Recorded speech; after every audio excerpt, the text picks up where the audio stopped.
Welcome back. और इस वक्त हम आपकी स्किन पिगमेंटेशन पे बात करेंगे, एक्नी पे बात करेंगे, जो दाने वगैरह हो जाते हैं, और ख़ुसूसी तौर पे उस उम्र में जब बच्चे नए नए बड़े हो रहे होते हैं, टीनेज होती है, उस वक्त आप स्ट्रेस एक्नी कह लें उसे, या उसके मुख्तलिफ नाम हैं, उस एक्नी के हवाले से भी बात करेंगे। लेकिन आपके पास, क्योंकि दोनों हमारे मेहमान यहाँ पर मौजूद हैं, एक्सपीरियंस डॉक्टर्स हैं, सो अगर आप कॉल करके कोई और मसला भी जो कि स्किन, हेयर, नेल के हवाले से हो सकता है, या और ब्यूटी के हवाले से कोई मशवरा आप करना चाहते हैं, कोई सेकंड थॉट है, कोई सेकंड ओपिनियन है, तो आप ज़रूर हमें कॉल कर सकते हैं और हमारे मेहमानों से बात कर सकते हैं। हमारे साथ मौजूद हैं डॉक्टर काशिफ अहमद मलिक, जो कि skin, hair and nail specialist हैं और कॉस्मेटोलॉजिस्ट हैं। अस्सलाम वालेकुम जी। एंड हमारे साथ डॉक्टर अमरीन मंसूर मौजूद हैं, consultant dermatologist and esthetician, aesthetic physician.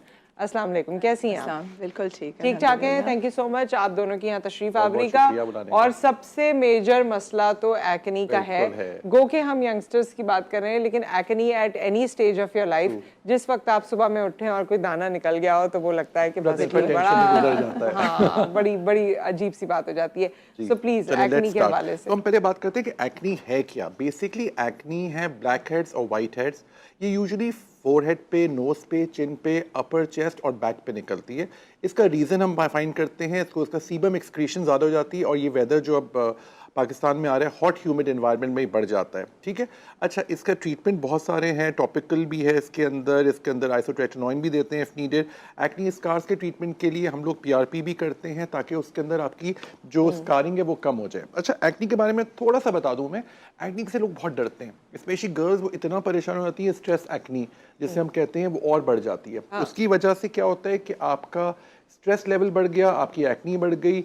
अच्छा, फिर एक और चीज़ जो हमने किताबों में नहीं पढ़ी है, लेकिन एक्सपीरियंस में देखा है कि अक्सर बाहर के खानों से, फास्ट फूड है, जंक है, अभी रमज़ान में जैसे पकोड़े, जलेबियाँ लोगों ने बहुत ज़्यादा खाया है, तो उससे भी एक्नी बढ़ने के चांसेस हैं। बिकॉज क्या होता है कि आपके बेसिकली बॉडी के इंसुलिन लेवल्स बढ़ जाते हैं, उसकी वजह से भी एक्नी हो सकती है। तो एक्नी के छोटे पॉइंट्स में बता दूं कि एक्नी को प्लीज छूइएगा नहीं। अक्सर होते खुरच रहे होते हैं लोग, कहते हैं शाम में शादी में जाना है, स्पेशली लड़कियां, बॉयज भी अब कहने लगे कि वो रात में जाना चाहते हैं और वो एक्नी को ख़राब कर देते हैं। एक्नी क्रीम लगा के धूप में ना जाएं प्लीज़। एक चीज़ का ख्याल रखिए कि एक्नी के निशान और उनके को नहीं फोड़ते बहुत हैं लोग, टच बहुत करते हैं, खेलते हैं। अच्छा, बाहर के खाना पीना बिल्कुल मत खाइए, टेंशन की वजह से भी होता है। और एक और चीज़ भी ख्याल रखिए कि एक्नी के अंदर आपको डिप्रेस नहीं होना है। अक्सर मैंने पेशेंट्स देखा है कि वो जा ही नहीं रहे, they are not going out, they are not socialising.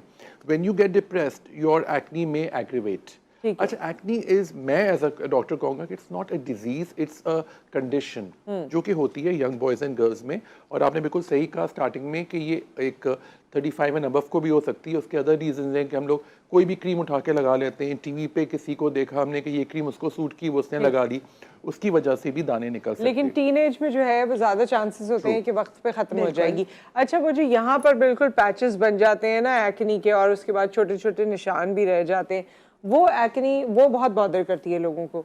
क्या उसका कोई पर्टिकुलर इलाज है? वो अपने वक्त से चली जाती है, मार्क्स तो नहीं छोड़ती है? अच्छा, वो डिपेंड करता है कि एक्नी किस सीवियरिटी की है। एक्नी की अगर हम कह रहे हैं, जिस एक्नी की आप बात कर रहे हैं, बेसिकली हार्मोनल एक्नी होती है, ठीक है ना।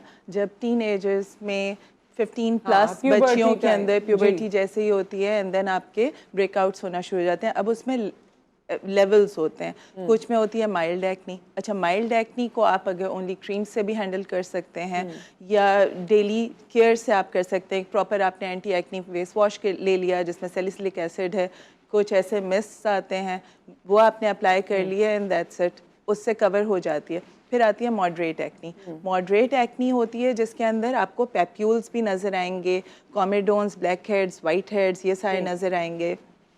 थोड़े बहुत आपको पीप के दाने, जिसको हम पस्ट्यूल्स कहते हैं, वो नज़र आएंगे। उसमें आप बहुत ज़्यादा सेल्फ मेडिकेशन ना करें। जैसे डॉक्टर काशिफ ने बताया कि लोग एक की क्रीम दूसरे ने लगाना शुरू कर दिया, वो हार्मफुल हो जाता है, क्योंकि अक्सर यही क्रीम्स एलर्जिक रिएक्शन करा देती हैं, ठीक है ना। तो वो जब एलर्जिक रिएक्शन होता है, तो उसके बाद या तो अगर जैसे आपने बोला कि दानों को लोग छेड़ देते हैं, फाड़ देते हैं, स्कारिंग कॉज कर देता है, ठीक है ना। तो एक तो ये कि मॉडरेट एक्नी को सेल्फ मेडिकेशन ना करें, और दूसरा फिर इसके बाद आती है सीवियर एक्नी, जिसके अंदर आपको नोड्यूल्स मिलेंगे, उसके अंदर आपको सिस्ट मिलेंगी, जो कि अंदर गांठें बनी हुई होती हैं स्किन के अंदर ना। तो उस स्टेज के ऊपर वो एक्नी वो होती है जो कि आपका, जिसको हम कहते हैं कि एट्रोफिक स्कारिंग करा रही होती है उस एरिया में। जब वो एक्नी का दाना हटता है तो एक डिप्रेशन सा होता है, छोटे बड़े हर तरह के स्कार्स होते हैं फेस को, वो टाइमली ट्रीट करने वाली भी कहते हैं, आम अल्फाज में लोग बिल्कुल। कहते तो हैं वो खड्डे जैसी वो पोर्स ओपन कर देगा, जो आपके ब्लैक हेड्स वाइट हेड्स हैं वो उस वक्त जब हटेंगे तो पोर्स ओपन करेंगे। अगर आपने टाइमली ट्रीटमेंट प्लान ना लिया तो उस स्टेज के ऊपर आप अपने डर्मेटोलॉजिस्ट के पास जाएं, वो आपको कैप्सूल्स दे सकते हैं, हो सकता है आपको एंटीबायोटिक्स की ज़रूरत हो सकता है जैसे आपने बताया एसिटिनोइन की ज़रूरत होती है। अकॉर्डिंगली जो है, according to severity of acne फिर आपका ट्रीटमेंट प्लान बनाया जाएगा। ये तो हो गया कैप्सूल्स। फिर उसके बाद आ जाते हैं अदर मेडिकेशन, फिर आते हैं डिफरेंट प्रोसीजर्स की भी आप बात कर चुके हैं। उसमें आते हैं ऐसी पील्स आती हैं जो कि एक्नी रिलेटेड होती हैं, उसमें मैंडेलिक एसिड पील होती है, सैलिसिलिक एसिड पील्स होते हैं जो कि डिफरेंट डॉक्टर्स करते हैं एट देयर क्लिनिक्स।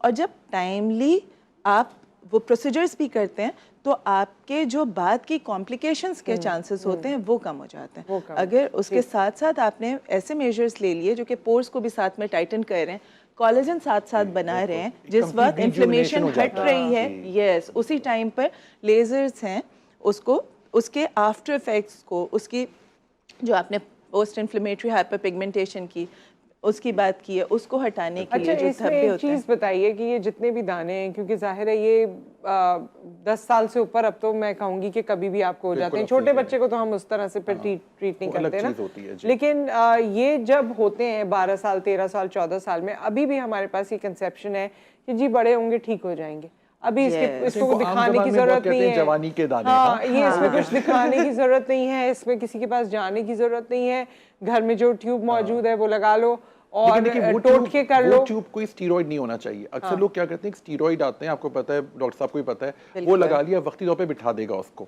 अच्छा, एक्नी की बड़ी आपको ख्याल से करना पड़ता है। आपने बिल्कुल सही कहा, कभी कभी कुछ एक्नी जैसे डॉक्टर साहब ने बताया था, माइल्ड एक्नी सेल्फ लिमिटिंग होती है, वो खुद ब खुद भी ठीक हो सकती है with proper diet and proper thing. मैं थोड़ा सा एक्नी के बारे में थोड़ा सा और बता दूं आपको फेस वॉश करना है डेली और करेक्ट फेस वॉश या सोप यूज़ करें। अच्छा, फेस टॉवल्स आपको चेंज करते रहना चाहिए। Use the sun block which should not clog your pores. Diet control मैंने बताया, शुगरी फूड, फ्राइड फूड और जंक फूड को चूंकि इंसुलिन बढ़ाता है तो एक्नी कॉज कर सकता है।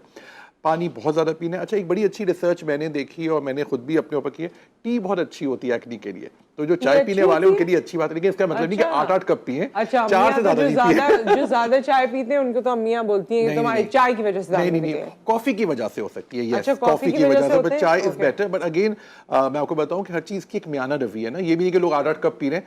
4 से ज्यादा एक दिन में चाय ना पिए, एंटीऑक्सीडेंट है। डॉक्टर साहब ने जो 4 अपने आप को महसूस कर लिया है कि मैं 4 पीता हूं, बस इतने, तो इसको तो आज रिकॉर्ड कर लें 4। अच्छा, एक चीज है बड़ी इंटरेस्टिंग, आपके पिलो कवर्स चेंज करने चाहिए। पिलो कवर्स की वजह से भी एक्नी हो सकती है।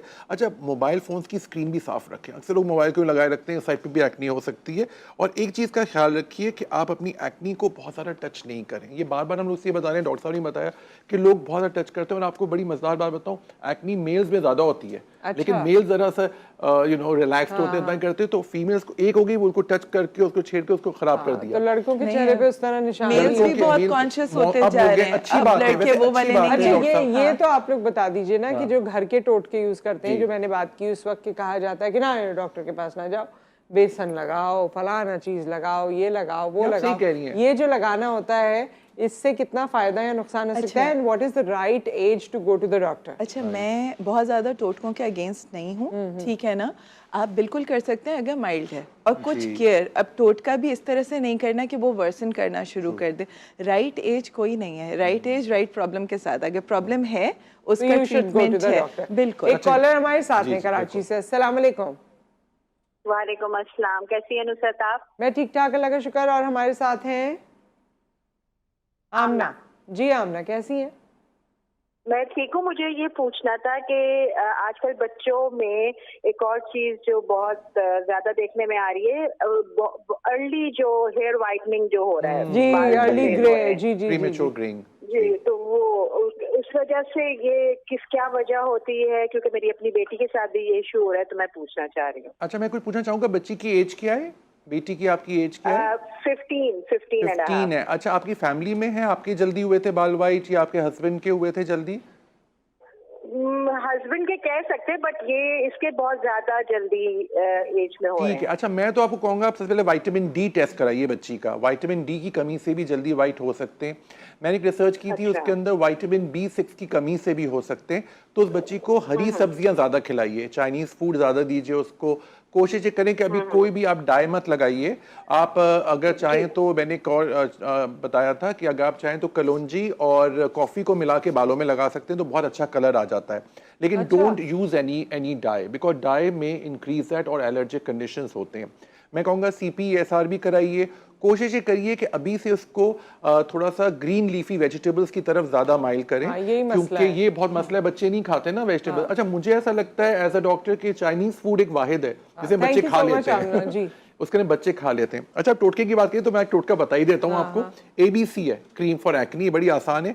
जैसे डॉक्टर साहब ने कहा बहुत माइल्ड है ये। A से एलोवेरा जेल है डॉक्टर साहब, B से बेसन 1-1 चम्मच, और C से क्यूकम्बर जूस। तीनों चीजें आसान है। अच्छा, लेकिन अगेन इसको लगाने से पहले आप पैच टेस्टिंग जरूर कर लें। यहाँ पे लगाइए, एंड देन अगर रेडनेस, बर्निंग या इचिंग नहीं है, लाली खारिज जलन, तो फिर आप इसको एक्नी पे रात में लगा सकते हैं। तो ये बहुत माइल्ड सा है, जैसे डॉक्टर साहब ने कहा कि दिस इज वेरी सेफ, तो आपको हेल्प करेगा। अच्छा, ये प्री मेच्योर ग्रेइंग का जो सवाल था, इसमें मैं चाहूंगी कि हम थोड़ी सी और बात करें, लेकिन एक ब्रेक आ गया। ब्रेक के बाद वापस आते हैं। पिगमेंटेशन पे भी अब हम बात करेंगे। ग्रेइंग का जो ये मेरे ख्याल में ज्यादातर बच्चों के बहुत common आजकल हो गया है। ये बहुत टीनेज ज्यादा में होना शुरू हो शुरू गया हो गया है। है। और ये मैं इसलिए भी बात करना चाहूंगी कि अक्सर अब सबने ये एक्सेप्ट कर लिया है कि it is not going to go away, इसके साथ ही जीना है। तो क्या उसके साथ ही जीना है या कोई रिजॉल्व मौजूद है? इसके बारे में बात करेंगे after the break.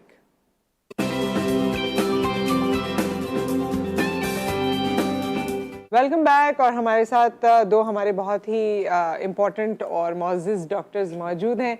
Doctor Amreen हमारे साथ हैं, डॉक्टर काशिफ हमारे साथ हैं, और हमारे कॉलर भी हमारे साथ हैं। लाहौर से हमें कॉल करनी है गुलनाज। अस्सलाम वालेकुम। जी वालेकुम सलाम। कैसी हैं आप? ठीक ठाक? जी अल्लाह का शुक्र है, आप कैसे हैं? बस आपकी दुआएं हैं। फरमाइए, क्या सवाल है? जी मेरा डॉक्टर साहब से ये सवाल है कि मेरे ना 1.5 साल से चेहरे पे छाइयाँ बनी हुई हैं। ओह हाँ, ठीक है। अच्छा। मैम थोड़ा सा मुझे अपना बताइएगा कि आप मैरिड हैं, सिंगल हैं? जी सिंगल। सिंगल हैं आप। अच्छा, और आप क्या काम करती हैं? धूप में कितना निकलना होता है? चूल्हे के आगे कितना काम है आपका? मैं ज्यादातर मेरा चूल्हे के आगे काम होता है, खाना वगैरह बनाना। आप कोई सनब्लॉक लगाती हैं?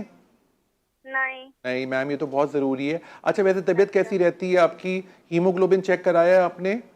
नहीं वो नहीं करवाया। अच्छा, आपकी अम्मी, खाला या फुप्पी किसी को झाइयाँ हैं? जी अम्मी को है। हाँ, देखना फेमिलियल है। ठीक है मैम, मैं आपको ऑन एयर बताता हूँ इसका जो बेसिक है। सबसे पहले तो आपको अपना CPESR कराना है, जो कि आपका हीमोग्लोबिन बताएगा, जो मुझे लग रहा है आपका कम हो सकता है। उसके लिए आपको ऑफकोर्स दवाइयाँ भी देंगे, चुकंदर, कलेजी, साग, लोबिया, ये आप ज़्यादा खाया करें। दूसरा ये कि आपको एक सनब्लॉक लगाना बहुत ज़रूरी है। ठीक है, सनब्लॉक आपको सुबह, दोपहर और शाम तीनों वक्त लगाइए, ताकि जब आप किचन में जाएं तो लगा के जाएं, और किसी वजह से आप बाहर नहीं भी जा रही हैं तो भी लगाइए। अच्छा, फेस वॉश या सोप आपकी स्किन के मुताबिक दे दिया जाएगा आपको, लेकिन एक नाइट क्रीम है वो बहुत ज़रूरी है, वो आप लगाइए। लेकिन मैं आपको कहूँगा कि सबसे पहले अपने लाइफस्टाइल में कुछ चेंजेस करिए, जल्दी उठें, जल्दी सोएं। और आपने बताया अभी फैमिली में भी है, तो यही ट्रीटमेंट आप अपनी अम्मी को, खाला को, पप्पी को भी दे सकते हैं, क्योंकि झाइयों का बड़ा प्रॉब्लम है ये, और ये बड़ा एम्बैरेसिंग हो जाता है। और वाली बात है ना, आखिर लोग हमारा चेहरा ही तो देखते हैं कि क्यों ना इसकी बेहतरीन हिफाजत की जाए, और लोग टोकते बहुत हैं। अच्छा, वैसे हमारे यहाँ सनब्लॉक का कॉन्सेप्ट अभी भी अनफॉर्चुनेटली उस तरह नहीं है। तो इसी वजह से मैं एक बड़ा आसान चीज करता हूँ आपको कि let's make it easy for you, कि आपको एक सनब्लॉक मैं घर पे ही बनाना सिखा देता हूँ। आप घर बैठे बना लीजिएगा सनब्लॉक, बड़ा आसान है। इसका नाम है रेज, RAYZ। R से रोज वाटर 1 चम्मच, A से एलोवेरा जेल, Y से योगर्ट जो कि दही, और जिंक ऑक्साइड आपको किसी पंसारी दुकान पे मिल जाएगा। इन चारों को मिलाकर, ठीक है, आसान चीजें ना, मेरे ख्याल से बन जाएंगी घर पे ही, अगर आप सनब्लॉक बाहर नहीं लेना चाहते। क्रीम फॉर्म में बन ये जाएगा? क्रीम फॉर्म में बन जाएगा। अच्छा, इसको लगा के, लेकिन पहले हमेशा मैं कहता हूँ, डॉक्टर साहब विल एग्री विद मी, कि पैच टेस्टिंग जरूर कर लें। Even aloe vera can cause allergies. Patch testing गर्दन के पास कर लें कि आपकी स्किन की, फेस की स्किन की तरह है। तो आप अगर लाली, खारिश या जलन हो तो नहीं लगाइएगा, लेकिन इसमें अभी तक मुझे कोई ऐसा वो नहीं मिला है कंप्लेंट। तो पूरे चेहरे पे लगा लीजिए, सुबह, दोपहर और शाम। और आप किचन में जा सकते हैं, बाहर धूप में जा सकते हैं, और इससे आपकी स्किन प्रोटेक्टेड रहेगी। ठीक है। अच्छा डॉक्टर अमरीन, हम पहले भी बात कर रहे थे, एक तो प्री मेच्योर ग्रेइंग थी, और फिर हम इनकी बात पे वापस आ जाएंगे। बिल्कुल। जो पिगमेंटेशन की इन्होंने बात की, तो ये ग्रेइंग के हवाले से, जिस तरह मैंने आपसे कहा कि माँ बाप और बच्चे शायद अब तस्लीम कर चुके हैं कि इसका कुछ नहीं हो सकता, तो क्या ऐसा ही है कि इसका कुछ नहीं हो सकता है या इसका कुछ हो सकता है? देखें, इसमें वंस आपके बाल वाइट हो गए, फिर उसके बाद कुछ ऐसी कंडीशंस होती हैं, जैसे अगर हीमोग्लोबिन की कमी है उसकी वजह से बाल वाइट हो रहे हैं, अगर आप उसको टाइमली करेक्ट कर लें तो वापस से रिवर्स हो सकता है, ठीक है ना। इसी तरह से विटामिन डी की कमी वो मज़ीद बालों को ग्रे होने से बचाएगा। अच्छा, 2-3 चीज़ें इसमें मज़ीद आती हैं, आपके स्लीप पैटर्न्स, ठीक है। सारे जो डैमेजेस होते हैं ना बॉडी के, वो करेक्ट होते हैं जब आपकी एक प्रॉपर स्लीप हो, साउंड स्लीप हो। आपकी बॉडी उस वक्त होती है रिपेयर सिस्टम आपका एक्टिव होता है, ठीक है ना। फिर आपका डाइट प्लान, आप नाश्ता क्या कर रहे हैं, आप ब्रेकफास्ट क्या कर रहे हैं। ब्रेकफास्ट अगर आपका हेल्दी है, आपकी ओवरऑल बॉडी, आपके हेयर, आपकी स्किन, आपके नेल्स सब हेल्दी होंगे, ठीक है। अब ट्रेंड ये आ गया है कि बच्चे सुबह नाश्ता नहीं करते। अगर नाश्ता कर रहे हैं तो चाय एंड बिस्किट ले लिया, प्रॉपर नाश्ता नहीं हो रहा है जिसके अंदर आपका होता है कि प्रोटीन। अच्छा, बाल बने हुए हैं प्रोटीन के, ठीक है। तो आपका अगर प्रोटीन नहीं है तो वो सारा आपकी बॉडी जो है बाकी वाइटल ऑर्गन्स को बचाए, और वही वाली प्रोटीन वो भी बाहर का जंक जो है वो खा रहे हैं, जो कि इंजेक्टेड चिकन हैं। बिल्कुल।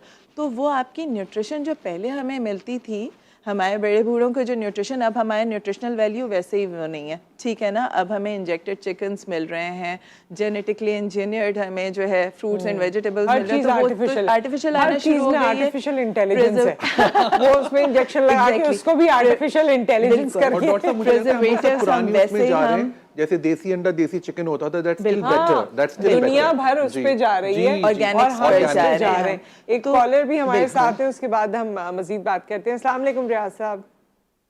वालेकुम सलाम।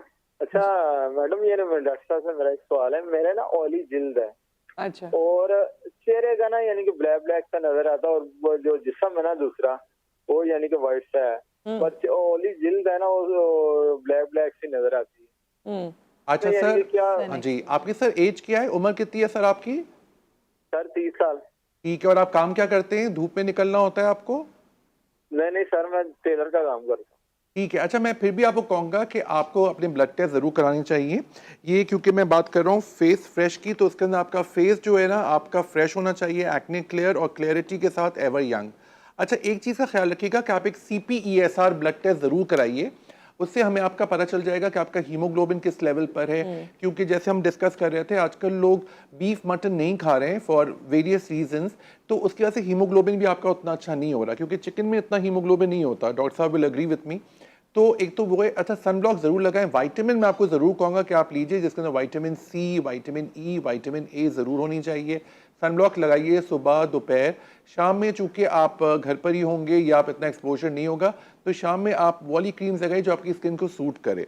आप मुझे इस GTV के थ्रू भी वीडियो कंसल्टेशन करके पूछ सकते हैं, क्योंकि Lahore, I mean Karachi, you're in Lahore, तो उसके लिए मैं आपको इसका ट्रीटमेंट पूरा बताऊंगा। एक लाइफस्टाइल चेंजेस जो हम लोग अभी बात कर रहे थे, सिकैड्रिन रिदम जो हम सब ने ख़राब किया हुआ है, हम रात को देर सोते हैं, सुबह देर में उठते हैं, दोपहर में नहीं सो रहे हैं। जो वो इस्लामिक मेथड है जो अल्लाह ने बनाया है, वो सुबहान अल्लाह है कि सुबह जल्दी उठें, दोपहर में अगर थोड़ा सा टाइम मिल जाए थोड़ा सा कैलकुला कर लें, और रात में जल्दी सो जाएं। That's beautiful. Early to bed early to rise makes a man healthy, wealthy and white. मैं तो वाइट भी कहता हूँ आजकल कि आपको फेयर भी कर देगा और आपको काफी फ्रेश रखता है। डॉक्टर साहब, मैं अपनी बात कर रहा हूँ, मेरे जिस दिन रात की नींद सही नहीं हो, I am very grouchy, very very you know, very very in a very bad mood, irritated the next day. तो वो पूरा हमारा अल्लाह ने एक वो बनाया। वो अलग बात है, आप डॉक्टर हैं, आप नर्स हैं, या आप कॉल सेंटर में नाइट ड्यूटी कर रहे हैं, दैट्स अ डिफरेंट थिंग। तो आप सुबह में सो सकते हैं, लेकिन रात की नींद की बात बहुत जरूरी है। क्या बात है, इतनी प्यारी बात है उन्होंने की। आपका भी 2 साल का बच्चा है। मेरा भी तो आई डोंट नो उसके स्लीप पैटर्न्स क्या हैं, लेकिन मेरे बच्चे के तो स्लीप पैटर्न्स वल्लाह आलम हो जाते हैं कभी कभी, और कभी कभी सिर्फ 3 या 4 घंटे की नींद होती है रात की। तो नहीं, उसके स्लीप पैटर्न्स अच्छे मैंने शुरू से सेट किया है। तो नहीं, वो शुरू से कोई सेट नहीं होता। आपका पहला बच्चा, आप यू टेक द क्रेडिट, कोई शुरू से सेट नहीं होता। This is all, you know, every child and every person is different, and कुछ टाइम के बाद वो डिफरेंट होना शुरू हो जाता है। बिल्कुल ऐसे ही है। सो खैर, लेकिन हम coming back to the topic, आप क्या कह रही थी? हाँ, मैं यही कह रही थी, जैसे डॉक्टर साहब ने बोला कि जो सर्कैडियन रिदम जो ख़राब हुआ हुआ है ना, हमारे जो सारे जो हार्मोनल करेक्शंस होती हैं ना, वो अर्ली मॉर्निंग। अगर आप रात में देर से सो रहे हैं, आपका मोबाइल यूज़र ज़्यादा है, सुबह हमारा स्ट्रेस हार्मोन रिलीज़ होता है, दैट इज़ कॉर्टिसोल, ठीक है ना। अब जब ये स्ट्रेस हार्मोन रिलीज़ होता है ना, तो वो आपके बहुत सारे चेंजेस कराता है, आपकी प्रीमेच्योर एजिंग भी कराता है, ठीक है। फिर आपके स्ट्रेस की वजह से आपके early premature greying of hair होते हैं, आपके रिंकल्स जल्दी आते हैं, Dark आप circles फ्रेश हो रहे नहीं हैं। होते हर चीज़ हैं, deteriorate हो ठीक है ना, जाती है पूरी ना? चीज़ें। हाँ। और बच्चियों में अब जो हार्मोनल चेंजेस होना शुरू हो रही हैं, जिसकी वजह से उनको पॉलिसिस्टिक ओवरीज हो रहा है, बहुत सारे इम्बैलेंसेस problems हो रहे बॉडी हैं, में, जी। थायराइड, ये सारी चीज़ें जो है ना, ये इससे रिलेटेड हैं कि आप प्रॉपरली सो नहीं रहे हैं। नींद बहुत, at least 8 hours sleep, 8 to 10 hours sleep nature से दूर हो गए हैं, बस ये नेचर से इसका दूर है एक तो फिर मेरे वो ख्याल उसका में एक ड्रॉबैक आता जा रहा है। आता जा रहा है। एक मैम, कॉलर है हाँ, हमारे साथ। अस्सलाम वालेकुम। वालेकुम सलाम, आंटी सुमेरा बात कर रही हूँ लाहौर से। हेलो, अस्सलाम वालेकुम। जी जी सुमेरा फरमाइए। अच्छा, एक्चुअली मेरे साथ इशू है कि मेरी स्किन पे ना कोई 6 मंथ्स पहले एक छोटा सा दाना बना है और वो फैलता गया और उससे पूरा जो मेरा एक साइड है राइट वाली, वो निशान बनता जा रहा है, बट इंक्रीज होता जाता है। प्लस उसी तरह के 2-3 और बनने लगे, जिससे एक तो ड्राइनेस हो जाती है और रेडनेस हो जाती है, ईचिंग है, वाटर लगता है तो पर उसके साथ बर्निंग होती है और यानी कि काफी पेनफुल हुआ हुआ है। इसी तरह की एक एस्मा टाइप है, कोई आईज पर भी हो रहा है।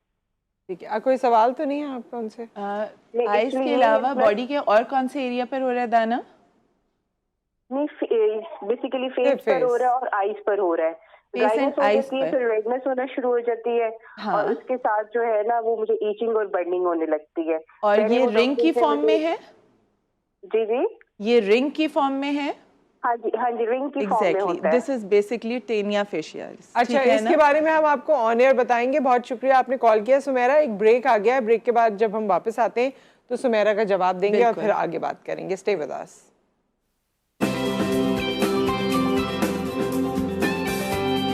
Welcome back. डॉक्टर काशिफ और डॉक्टर अमरीन हमारे साथ मौजूद हैं और कॉलर ने सवाल किया था दानों के हवाले से जो उनके फेस पर और आंख पे हो रहे थे और उनका जवाब हम चाहेंगे आप दे दीजिए। अच्छा, चूँकि उनके रिंग बनना शुरू हो गया है, इचिंग हो रही है, तो this is most probably tinea facialis जिसको हम कहते हैं, या रिंग वॉर्म, फंगल इन्फेक्शन। ठीक है, अब इसके लिए क्रीम्स में टर्बिनाफिन क्रीम्स आती हैं, वो अप्लाई कर सकते हैं thrice a day. And face को, अच्छा अक्सर होता है कि ख़वातीन बहुत ज़्यादा चूल्हे के आगे रहती हैं, बहुत ज़्यादा पसीना आता है, ठीक है ना। अब गर्मियाँ होना शुरू हो गई हैं तो फंगल इन्फेक्शंस बहुत, हमारे पास हर तीसरा पेशेंट जो आ रहा है वो फंगल इन्फेक्शंस के साथ आ रहा है। या तो बॉडी फंगस हो रहा है, जेनिटल एरियाज़ के अंदर फंगस डेवलप हो रहा है क्योंकि पसीना बहुत ज़्यादा आ रहा है। इसी तरह से फेस पर फंगस होना शुरू हो रहा है। फेस पर ज़्यादातर ख़वातीन के होता है बिकॉज किचन में टाइम बहुत ज़्यादा स्पेंड करना पड़ता है। जब बहुत सारा टाइम आप चूल्हे के आगे रहते हैं तो वो इतना सारा आपका जो फेस के ऊपर स्वेटिंग होती है, वो सारा एक मॉइस्चर, फंगस को मल्टीप्लाई होने के लिए मॉइस्चर चाहिए, ठीक है ना। तो जब मॉइस्ट मीडियम होता है तो उसके लिए सिंपल एरिया को ड्राई रखें, खुश्क रखें। अगर आपको बॉडी फंगस होना शुरू हुआ है तो आपने, जब आप जैसे वॉशरूम जाते हैं तो निकल के आपने टिश्यू ड्राई करना है। बात के बाद आप पेपर टॉवल्स ले लें, टॉवल ड्राई ना करें। टॉवल ड्राई क्यों ना करें? क्योंकि सारा फंगस आपके टॉवल पर जाएगा, वो काफ़ी देर तक डैम्प रहेगा, उसके ऊपर और फंगस मल्टीप्लाई होगा। हर क्लीन के बाद आप टॉवल वॉश नहीं करते हैं, एटलीस्ट आप एक दिन के बाद ही वॉश करेंगे, तो तब तक उसके ऊपर फंगस इतना मल्टीप्लाई हो चुका होगा कि आप जब रीयूज़ करेंगे तो वो दोबारा आपकी बॉडी पर आएगा। तो one time paper towel use करें कुछ अरसे तक जब तक फंगस आपकी बॉडी पर है। एंड ऐसी क्रीम्स जो कि एंटी फंगल क्रीम्स होती हैं वो अप्लाई करें, वो आपके डर्मेटोलॉजिस्ट बता सकते हैं, या मैं फार्मूला बता देती हूँ इसका। टर्बिनाफिन क्रीम्स होती हैं जो भी आपके अवेलेबल उसमें है, वो आप थ्राइस अ डे अप्लाई करें। ठीक है। And we have another caller. अस्सलाम वालेकुम बुशरा। बुशरा, आपको मेरी आवाज़ आ रही है?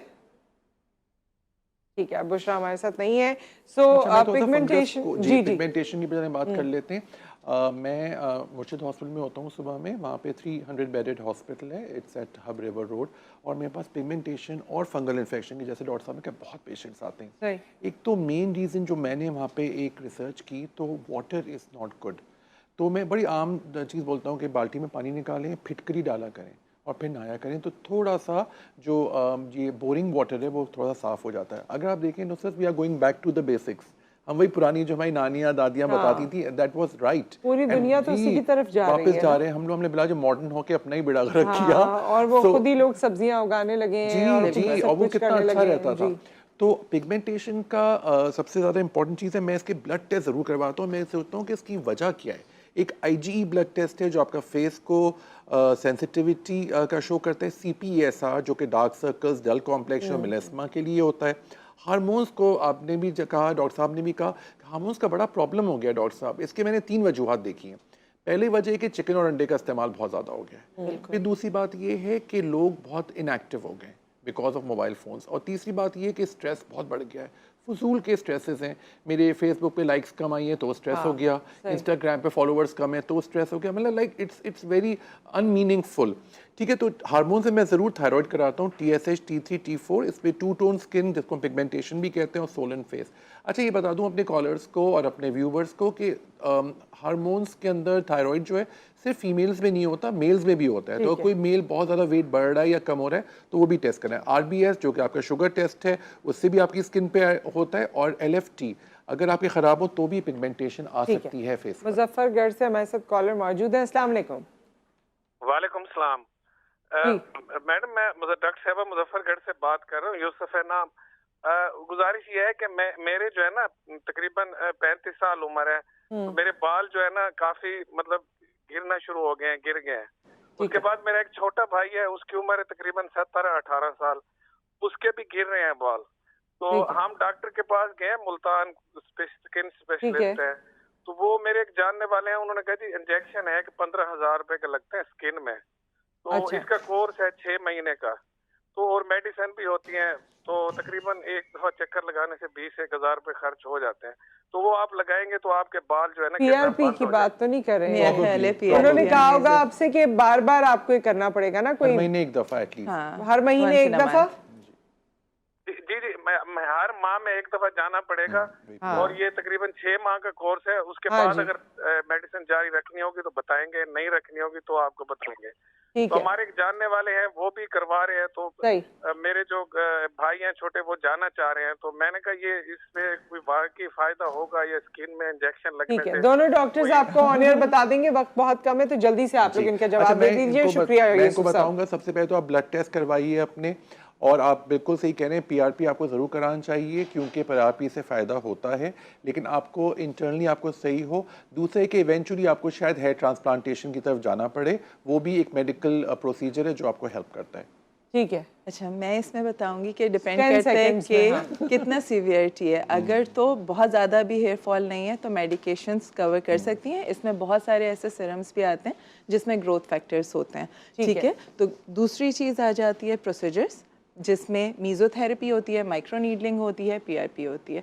अगर उन चीज़ों से फ़र्क नहीं पड़ता फिर ट्रांसप्लांट का होगा, वरना तो इन्हीं से अगर अर्ली हेयर फॉल है तो यही कवर बहुत अच्छा पड़ जाएगा। तो आप डॉक्टर की तजवीज़ को देखिए और अल्लाह ताला आपके लिए बेहतरी करे। बहुत बहुत शुक्रिया आप तमाम लोगों का, आप दोनों डॉक्टर्स का बहुत शुक्रिया। आपने बड़ी सारी चीज़ें हमें बताई और बहुत हमारी नॉलेज में इजाफा किया। उम्मीद है कि आप सबको ये प्रॉब्लम्स आए ही ना, लेकिन अगर आ जाएं तो उसके लिए इन्होंने बता दिया है कि क्या क्या करना है। अपना ख्याल रखिए, दुआ में याद रखिए। अल्लाह हाफ़िज़।